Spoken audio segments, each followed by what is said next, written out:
Do you have a Nintendo Switch 2 eShop card or a game download code, but you can't figure out how to redeem it? Then here's how you can redeem any redeem code or game download code.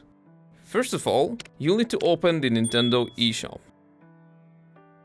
Then choose the account that you want to add the fund or download the game for. Make sure to double check.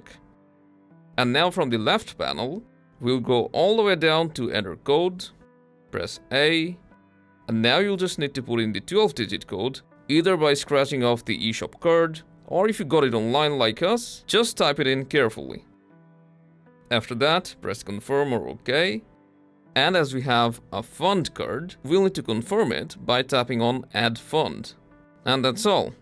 Now the fund has been added to our account.